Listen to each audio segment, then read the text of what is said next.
The flames danced violently in the distance, painting the night sky an ominous shade of orange. The Los Angeles wildfire had been raging for days, swallowing homes, trees, and lives in its unrelenting path. The acrid smell of smoke choked the air, and embers floated like fiery snowflakes in the suffocating heat. Amid the chaos, a lone figure stood silhouetted against the inferno, a loyal German shepherd named Max. His dark eyes scanned the burning landscape, searching for something, someone, as his fur glistened with sweat and soot. Max's family, the Rodriguezes, had been forced to evacuate in a hurry. In the chaos of loading their car, they had missed Max, who had bolted in fear at the sound of a falling tree. They had no choice but to leave, their hearts heavy with guilt and worry. Now, their loyal companion stood alone in the scorching hellscape, refusing to abandon the home and the memories it held. Max wasn't just any dog, he was family. Sophie Rodriguez, the family's 8-year-old daughter, had picked him out as a puppy from a shelter 3 years earlier. From the moment Max's wagging tail touched Sophie's hand, their bond had been unbreakable. Sophie, who suffered from asthma, relied on Max for comfort during her attacks. Max had even been trained to fetch her inhaler whenever she struggled to breathe. The Rodriguez's lives were intertwined with Max's. He had been there for Sophie's first day of school, for family hikes in the mountains, and for quiet evenings by the fireplace. For Max, loyalty wasn't a choice. It was his essence. And now, even as the fire roared around him, he refused to leave the place he called home.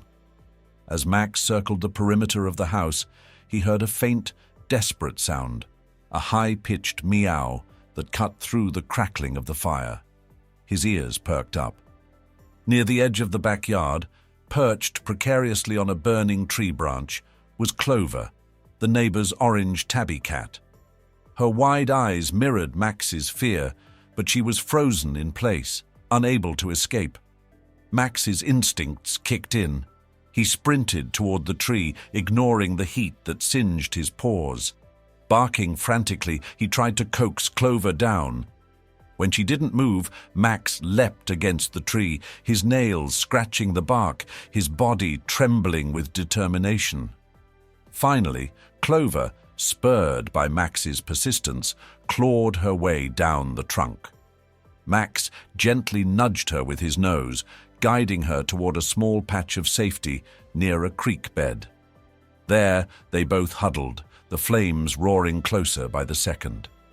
The night stretched on, and Max knew he couldn't stay in one place. Carrying Clover gently by the scruff of her neck, he ventured into the wilderness.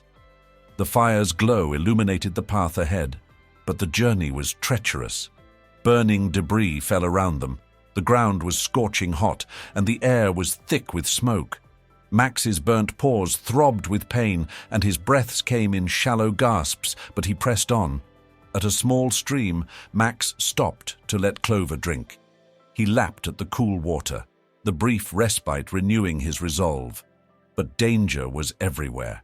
Coyotes, disoriented by the fire, prowled nearby, their glowing eyes fixed on the pair.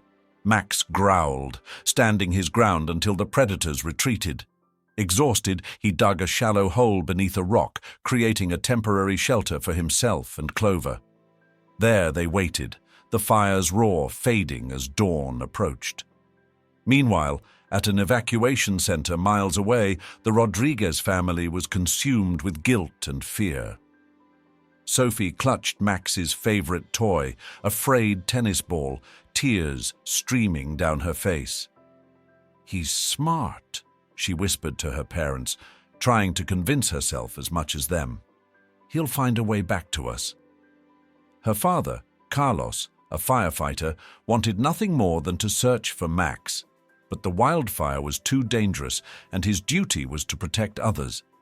Sophie's mother, Elena, shared a photo of Max on social media, pleading for anyone who might find him to help. The post quickly went viral, with hundreds of people sharing it, their hearts breaking for the loyal dog left behind. 2 days after the fire had burned through their neighborhood, rescue teams began combing the area for survivors. Among them was a volunteer named Mark, who had seen Eleanor's post about Max. As he searched near a creek bed, he spotted a charred, motionless figure beneath a rock.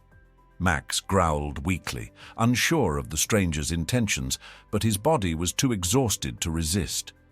Mark gently lifted him into a carrier, taking Clover as well. They were rushed to an animal hospital, where Max was treated for burns, dehydration, and smoke inhalation. Clover was quickly reunited with her grateful family, but Max's fate remained uncertain. It was Max. His fur was singed, his body weak, but his eyes flickered open as Mark approached. At his side was Clover, unharmed but trembling.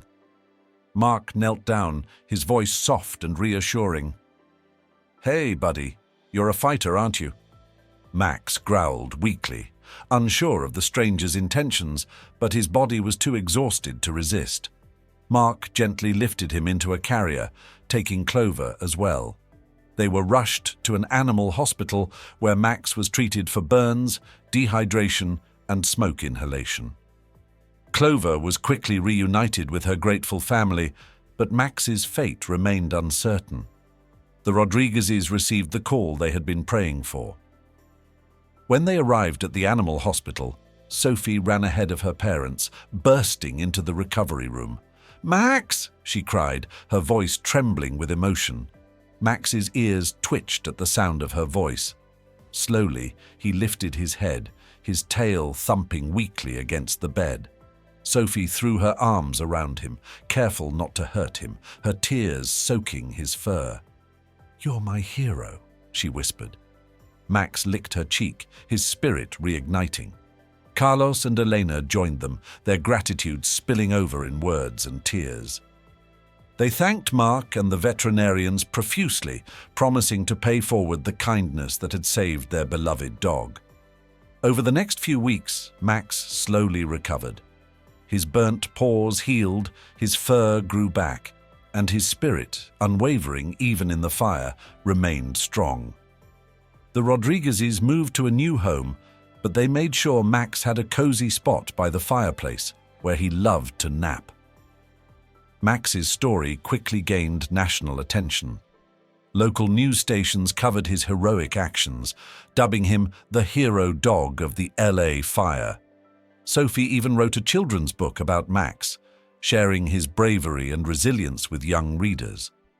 Proceeds from the book were donated to animal rescue organizations helping other pets displaced by wildfires.